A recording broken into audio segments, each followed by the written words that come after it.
Boom, good evening, everyone, and welcome to CV's podcast, where we talk about digital careers and how you can also, start either scaling your business or start your own digital careers. And we have our returning guest again, Mr. Allan Sampang, and thank you for being with us again. So, to just for the benefit of everyone who hasn't heard from you yet, uh, ano tawag dito? Could you introduce yourself? Yeah, hi everyone. Thank you, Chris, for once again inviting me here. Um, my name is Alan. I'm a creative entrepreneur slash brand consultant slash business owner, and I've been doing those things for roughly 15 years. So there, And you're one of the OGs, right? Like sinabi ni Sir Gerald, 2002, parang right? parang hindi mag, parang alam mo yon, parang something na ano eh, something you can be proud of because you're an OG at the same time, it's reality bites na. Yeah, OG ka na. Yeah, OG probably na. I belong to that generation. Yes, yes. Yeah, and that's impressive, man. I mean, sabi ko nga, and sorry na lang, 2002, how old was I then? 6 years old. Let's not do And math, Chris. I kind of wish I started then. Yeah. You know, yeah, which is funny. Pero grabe, 2002, and you've seen technology evolve, and Yeah. digital careers evolve into what it is now. So I just wanna ano tawag dito. So for tonight, we've talked about um, digital marketing in our last podcast. We've talked Hmm. about Hmm. um, why they should go digital, right? Yeah. Because it's going there. But right now, I want to talk about things that usually hold people back in terms of pursuing digital careers, Uh-huh. and at the same time, ano tawag dito? I also want to tackle what category ba talaga yung mga freelancers. Are they really business owners, or are they self-employed, or what other perspectives you have on that? So siguro, I'm sorry, Yeah. I'm coughing a lot because No, no, this thing no, has a no, lot no of worries. fiber. Uh, Anyways, so yun. So let's start with um yeah, things. Let's start with let's start with the things that hold most people back, right? So yeah. for example, one of the key things that happened quite recently with the CV community is that we started a training program, Okay. and these guys actually learned skills. They learned how to make funnels. They learned how to make workflows. Mm-hmm. Grabe no jargon. No? Um, pero one key thing siguro that might actually affect their negotiation with clients is they've never they've had the training, but they've never been exposed to the digital world before. So any advice on that, man? Okay. Well, I would love to answer the ano eh, the struggle or the friction doon sa pagiging digitally natured nung career.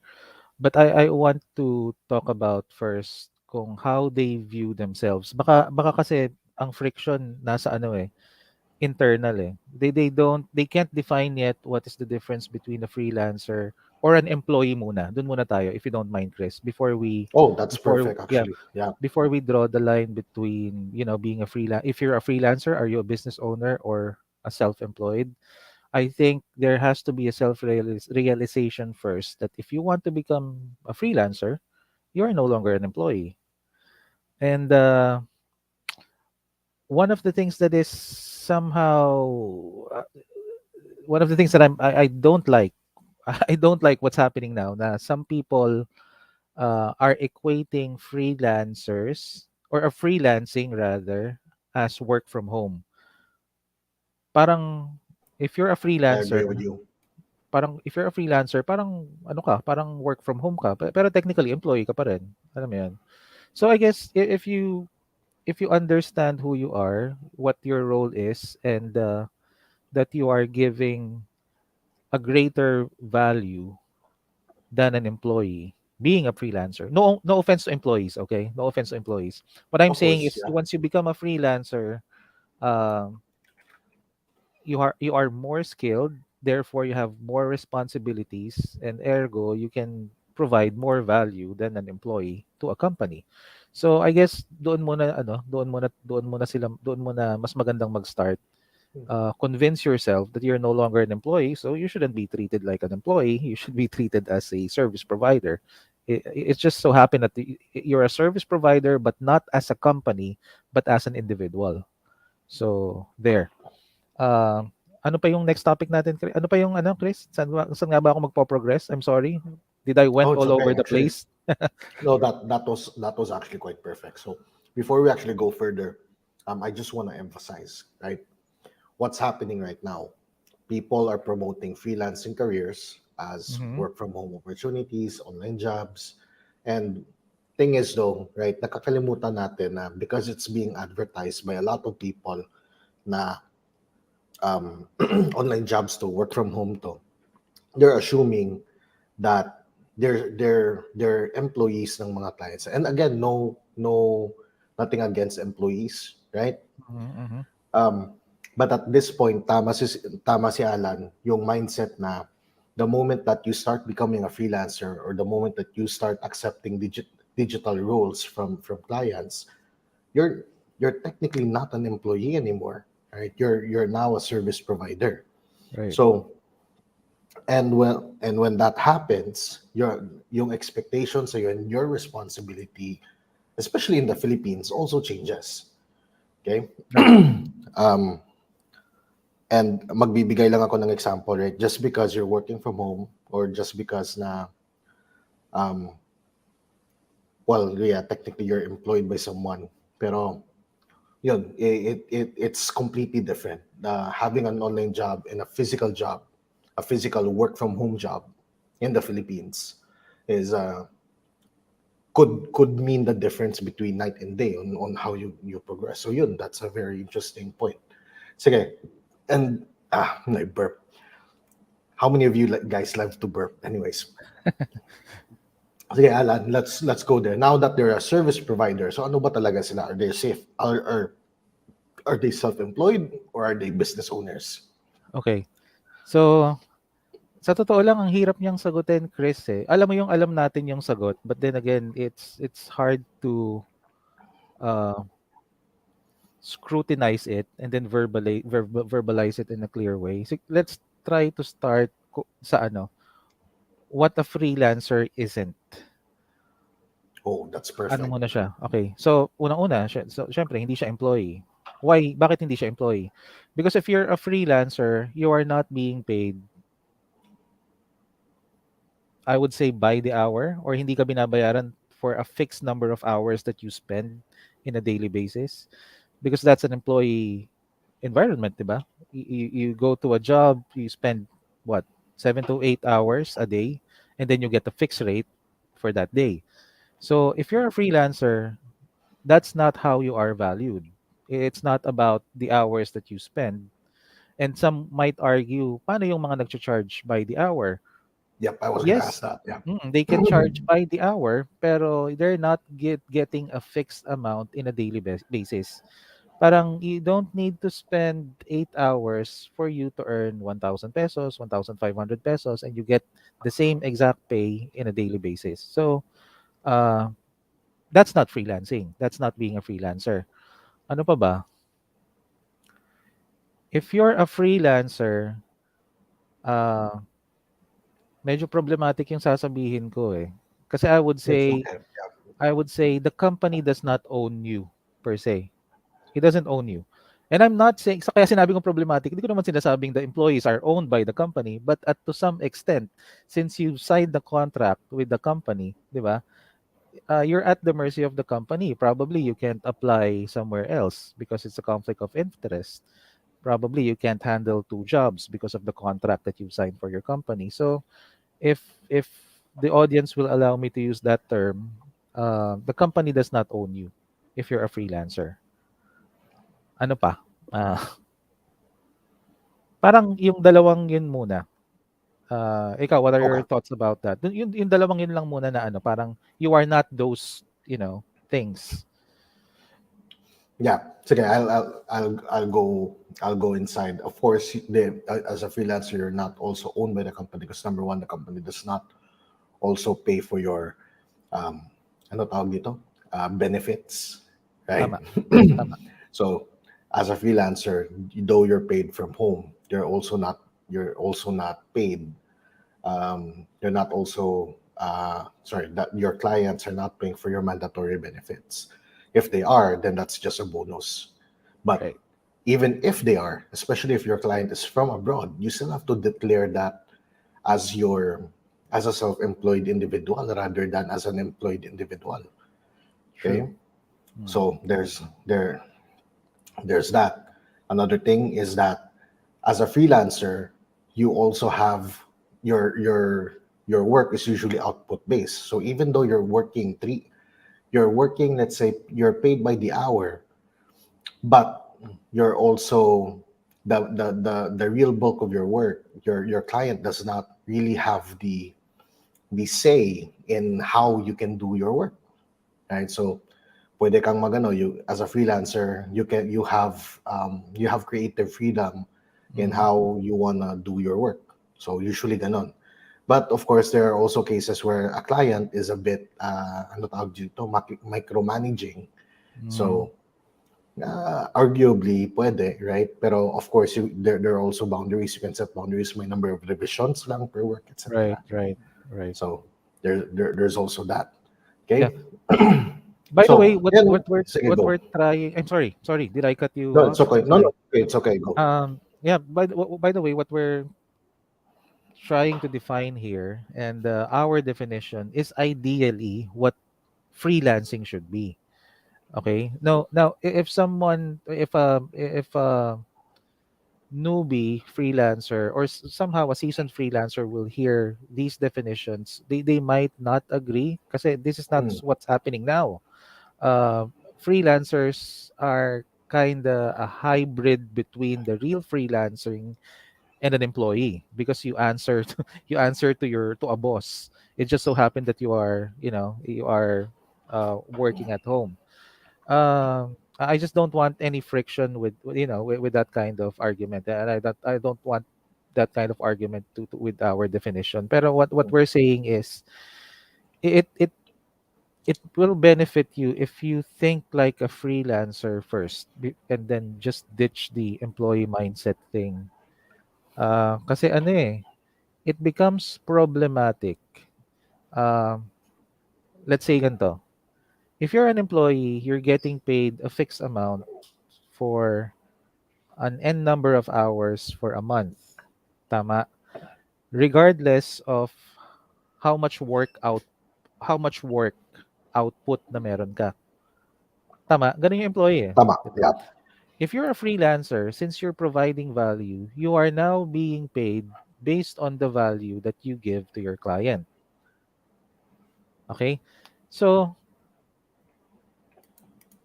pag empleyado ka, kahit gaano karaming trabaho ang natapos mo sa isang buwan, same yung bayad sa'yo. Mm, Mapakonti, mapamarami. If you're a freelancer, if your client will insist na mas mababa ka lang niyang babayaran because you finish supposedly a 1 week job, pero because you are good at it, you are very efficient, you finish it in 2 days. Hindi pwedeng sabihin ni employer sa'yo na, okay, since 2 days mo lang naman siyang ginawa, we babayaran will kita pay ng you 2 days lang. to work. 'Di Yeah. ba? Kasi it doesn't make any sense. It won't make any sense. Parang, why am I being penalized for being efficient? 'Di ba? Parang, why am I being penalized for giving you value by giving you more time instead of me spending 1 week because of my skills and my expertise? I was able to finish it for what? For just 2 days. So you pay me because of the value that I've given you, not because of the hours that I spent doing the work.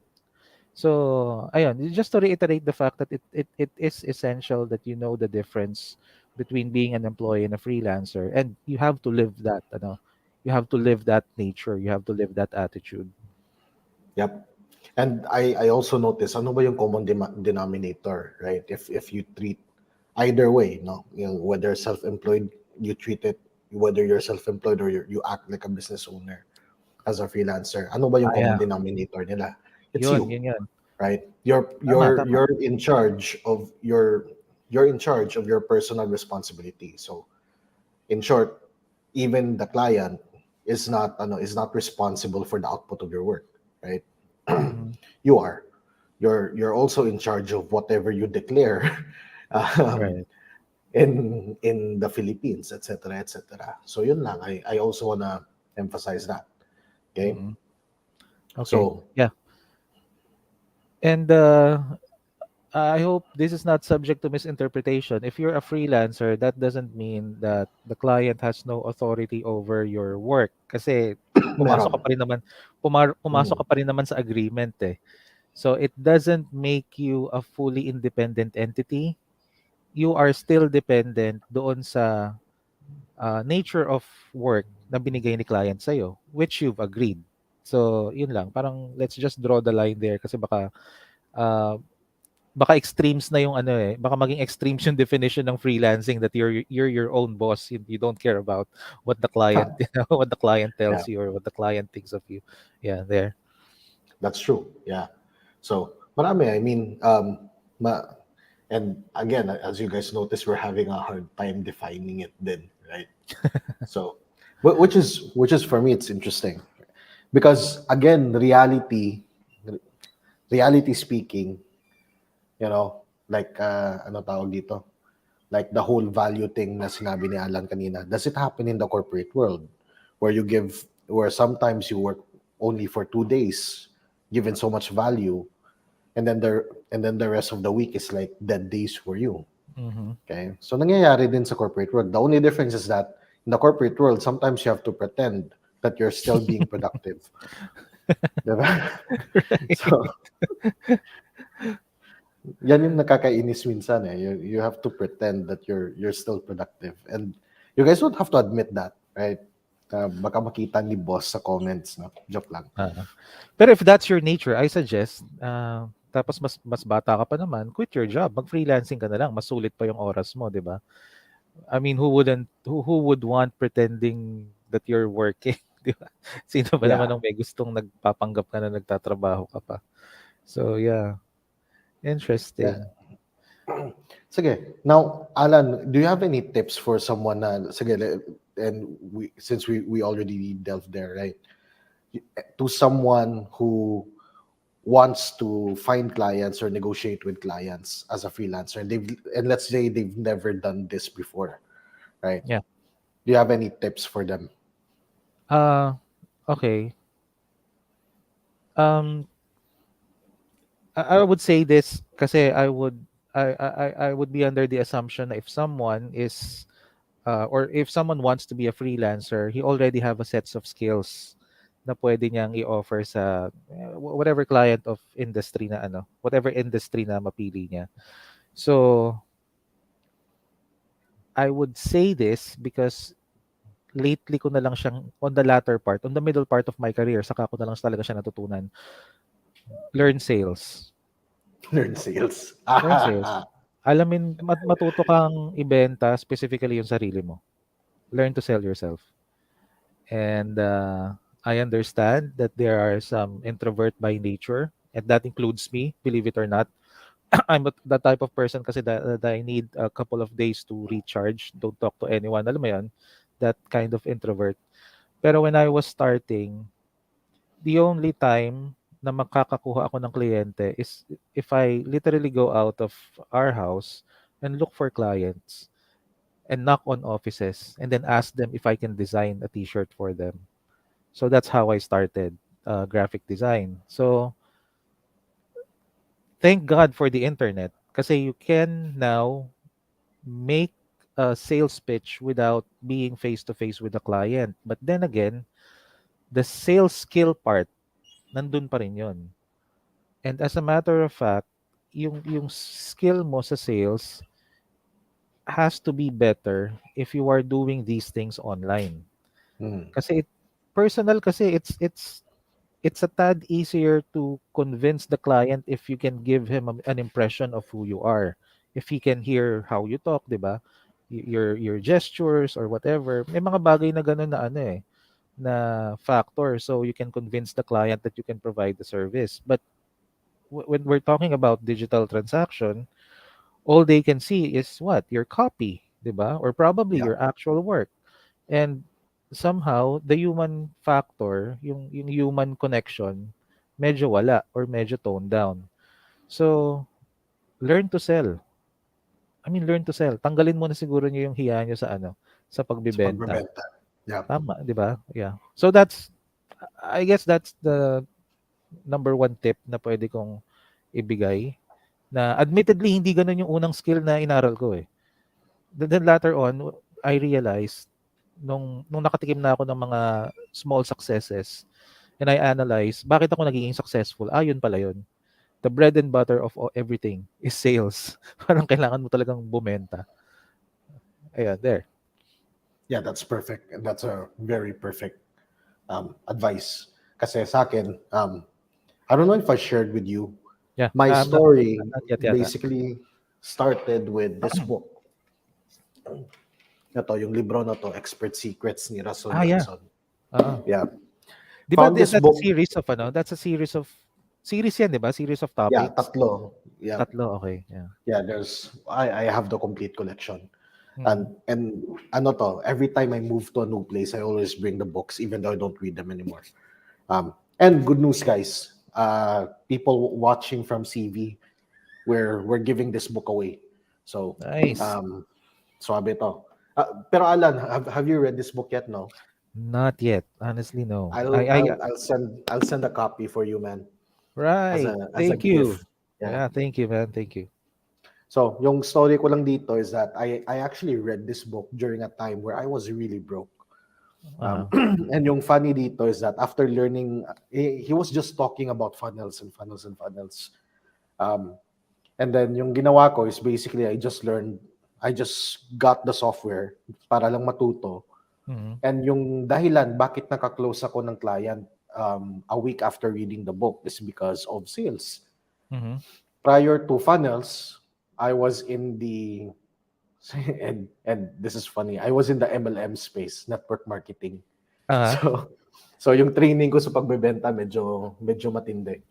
So I'm not into MLM anymore. So I'm not promoting any company Right, or right, right. whatever. Pero medyo matindi. So yun lang, naka-close ako ng client because of sales. Okay? And I want to emphasize this because CV is giving away tons of trainings, and some of these trainings are even for free, right? Mhm. But at the end of the day, after learning these key skills, kayo pa rin yung magbebenta sa sarili nyo eh, right? Tama, So, learn to sell. Learning to sell is the best advice probably. And tama. siguro if I can expound on that, learn also to sell you to you. Okay? Benta mo Oo. yung sarili mo sa sarili mo because probably it's also a self-esteem issue, Right, right? So, yun lang. right. I couldn't agree more. Most of the time hindi ka makabenta kasi ikaw mismo ayaw mong bilhin yung ano eh, ayaw mong bilhin yung bibilhin mo or yung sarili mo. So yeah, it's interesting and it's funny that you started with MLM. I also started with MLM. I was alam mo naman when you're on that age bracket, ano ka eh, prone ka sa ganong messaging, 'di ba? Yeah. Yung MLM messaging. So I was 22 yata or 23 back then. And one thing uh, I would say my first mentor is my upline from MLM. Okay? And I have nothing against MLM. I know there are scams, I know there are legits, but we are not promoting any MLMs now. We're just sharing our stories on where we develop these skills. Back in the day, sabi nung upline ko, you need to practice. You need to practice presenting this kahit kaninong tao, regardless if they will listen or not. So I remember every time nakakain kami sa burger machine. Sa burger machine, 'di ba? Yeah, yeah, Kalat-kalat yeah, yung yeah. mga burger machine noon and their burgers are still burgers during that time. Um, yung mismong nagtitinda sa kanya ako Binibenta? Sa kanya ako nagpe-present. I mean, our product cost about 9,000 or 10,000 pesos yata during that time. Of course, the burger machine guy will not be able to afford it. But I need to practice. We need to practice. So, basta may makausap kami, we do our spills, tapos pag may sinabi, ang kagandahan lang sa mga burger machine personnels, they're not really, parang they're not resentful, hindi sila magre-retaliate, parang makikinig lang sila. So it's a perfect Perfect environment.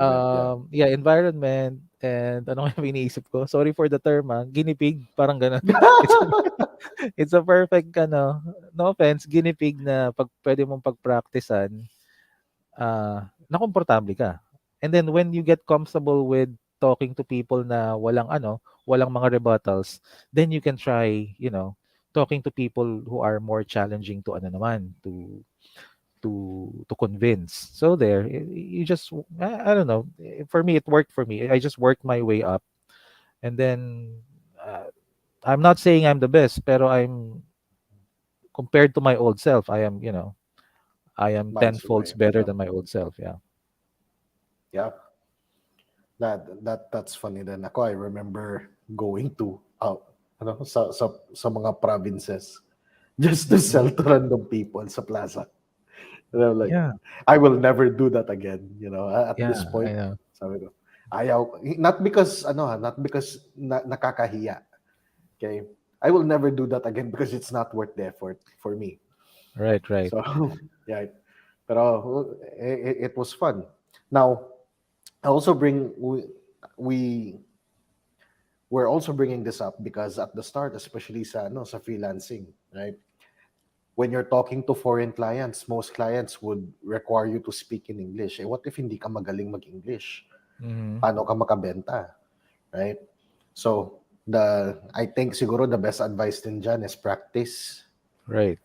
Yeah, because there are some clients who would, I mean, kailangan mo ba maging magaling magsalita sa English if you're doing graphic design?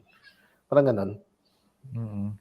Or if you're doing video editing, parang Yeah. Good ganun, point. right? Pero siguro naging stigma na lang sa ating mga Pilipino yung somehow we torture ourselves for not being good at English when there are a lot of nationalities who are, forgive me for the word, worse than us compared to, Yeah, English delivery.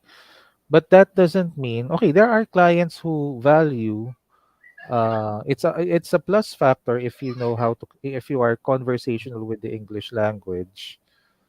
Pero I don't think it should be a hindrance. Kasi you can practice English naman and you have a lot of tools to communicate if you are not really good at, verbalizing English or talking to English per se. yeah, Uh, I I would say it's a plus factor na yes, magaling kang mag-English. Pero I don't know, some people are really good at English pero wala namang laman yung sinasabi nila. I mean, the conversation is, so shallow. mm. So, medyo overrated yung natin yung tingin natin sa Story of my English Tinder life. language. Story of your kinder life. Tinder life. Oh, 'di ba? It's I don't know. And siguro kung merong lalapit sa akin na na manghihingi ng advice tapos yun yung pinaka niya, yung pinaka concern niya is he can't or she can't speak English well. The first advice that I would give is to practice. Pero I'm not gonna say that you should stop doing it while you're practicing. As a matter of fact, gawin mo na yung trabaho while you're practicing, speaking in English. And that will take care of everything. So, yun na lang. Yep. An actual experience, Tama. actually working on something, trumps practicing, or Mm. in a way it is practicing. Kasi sa akin, I mean, the best level up ng skills ko is when I was actually working and actively trying to solve a problem. That's You where you know, learn, 'di ba? yeah, that's where you learn rather than just practicing aimlessly. So Mm. to the point na, and sorry na lang, no, some people, and you might also not agree with me on this one, pero on a personal level, if you're just starting out, kailangan mo mag-build ng portfolio mo. I would actually work for free. Okay, just Okay. to get Yeah. better, just to learn Yeah. better. Yeah. Parang ganun. So, although it's Uh getting a bad rap right now, pero yan, any thoughts on that, man? no, no, no. That's a good point. Although, doon sa portfolio side, like if you ask me, is it really required that you have a portfolio enable for you to land a job? No. Siguro medyo ano yun eh, may ibang usapin yun. Yeah. Hindi ko muna itatap yung topic na yun. Pero in terms of if you want to build a portfolio and you're working for free for you to build a portfolio, I don't have any problems with that. As a matter of fact, I ano, I promote that. I promote that. Boom. It's the easiest way to do to build a portfolio. Work for free. Work for free. Now, ibang usapan na pag yung kliyente ang lumapit sa'yo and then he's asking you to work for free. Okay? That's true. That's true. Ibang usapan yon. Now, you can't switch your mindset na pag may lumapit ng kliyente sa'yo tapos sabihin mo, okay, pang portfolio ka naman eh, so bigay ko na lang sa'yo ng free. No man, ikaw yung nilapitan eh. Someone needs the value that you will give them. So if there's a Someone need, saw the value as well. oh, someone saw your ano, so someone saw your value. So laging may exchange of value. So hindi pwedeng free lang. Now, ibang usapan pag ako kailangan ko ng value from this client, gusto kong mag-leverage doon sa corporation niya or sa brand niya, I can do work for free just to add you in my portfolio. Na parang gusto ko tang bigyan ng resulta. If I am able to help you with your business problem, then that's value. That's more, 'di ba? Mas malaking value 'yun sa akin. So, yun lang. That's how I draw the line between working for free and, not accepting free jobs. Tama. And I love the point, right? If someone approached you, that's a surefire sign na, oy, bro, you're doing something good. Tama yung ginagawa mo. People are noticing. Mm, Maybe it's time you add a price. tama. Kahit minimum lang muna if you're not that confident. Pero again, balik tayo, no? Sell you to you. Benta mo naman Mm, yung sarili mo sa sarili mo. Right? So, yun. And of course, remember there's also what we call energy. Imagine may ilang dito, right? Or mm, I don't know. There's also something we call energy. Eventually, as well, working for free or working for not premium is not gonna be worth it at all, mm, right? So, not saying that you should charge clients six figures, but what I am saying is that you should probably start charging um, way more than what you're used to once yeah. it gets stressful, right? Uh, pero if I may share a funny story, just happened Sige, last go, year. yeah. Uh, this is in line with the work for free stuff that we are talking about. Meron kaming me and my partner with a business venture. Meron kaming gustong uh, result na makuha from a system from a marketing system that we created. So we look for clients in whom we can offer our services for free, and in return yung value na makukuha namin doon are the data. Yung data Ah, yung data na makukuha namin doon sa marketing system na gagamitin namin sa kanila. Believe it or not, may friction pa rin. Kasi may friction pa rin. sabi Mhm. ng client, I mean, what's the catch? Why are you offering it for free? So, oo nga. So, parang, grabe. May trust issues pa rin. Alam mo yan, free na nga. May trust issues pa rin. So, sabi ko, okay, if you have trust issues, then we might as well charge you for this for this service. Wag na, wag na lang free. Magbayad na kayo para wala ng trust issues. And then after I said that, parang doon na himasmasan yung kliyente na, oo nga no.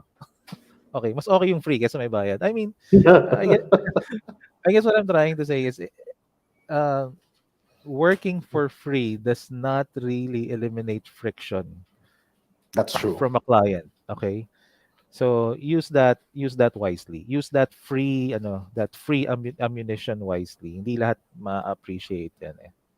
So yeah, yun lang. I love that. That's pretty interesting. Oo nga, and ano tawag dito? Sige, let's relate that in real life as well, right? You could also be very kind. Gusto mo lang bumigay sa mga tao, but you could also be giving to the wrong person. So yung binigyan Right. mo, hindi naniniwala sa, and yay, hello Gina, thank you for commenting. Yes, kapwang Ilonggo, right? Now, Hi, Gina. Yeah. so balik lang tayo, right? The person you're giving kindness to or your energy to could just see it as a means for you to disarm them, right? Mm, Baka ginagawa niya to kasi may other motive, etc. So, be very mindful of that, not just with your clients but in life as well, right. right? Right. Sige. So, we're 35 minutes in on this talk. Siguro let's close. I don't know, did we ever answer yung tanong kanina na are freelancers Did we? self-employed or business owners? No, no, let's be Nasagot ba fair. natin? Magbibigay ako ng sagot. Again, Sige, there's no go. right and wrong answer naman Yeah. sa ganito eh. Pero I don't want to leave the audience hanging kung ang freelancer ba is self-employed or business owner. Okay, I will say more of a self-employed and not so much of a business owner. Kasi my definition of a business owner is you have people working for you. You have people working for you. You are Leverage. managing an operation, there's a manufacturing part, whether it's tangible or digital. Basta pretty much you own or not own, sorry for the term. Pero you have a you have a team that is working for you or working with you. Okay? So you leverage from that team. More of a self-employed kasi ang totoong boss mo is sarili mo. You're uh you're offering services. Okay? And if you're a freelancer, most of the time you're ang tawag dito, one man team. Ikaw lang, ikaw lang yung kumikilos lahat.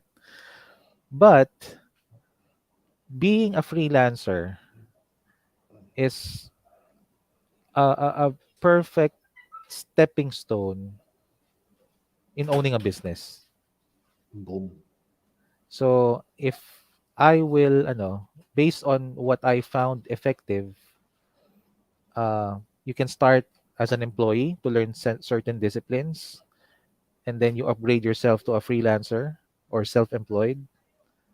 And then once you've learned all the pasikot-sikot and you've learned all the skills, open up your own business. So ganun siya. So freelancer, a freelancer is more of a self-employed or entrepreneur compared to a business owner. Boom. Yeah, that's my take on it. All right. And again, disclaimer, this is our personal opinions. Okay. So Right, if you right. guys have your own, okay lang. Right? This is basically our definition, and of course, ano tawag dito? Uh we've done the work, and Mm, in different fields and all of that. So, and I 100% agree. And however, I would also like to leave tonight with this. Regardless of whether you're just starting out, you want to start, or you're already at the point where you want to scale, the truth of the matter is whether you're self-employed or a business owner or all of that, you are 100% responsible for what happens to your life. So, mm. yun lang. All right. So, thank you guys for watching, and see you on the next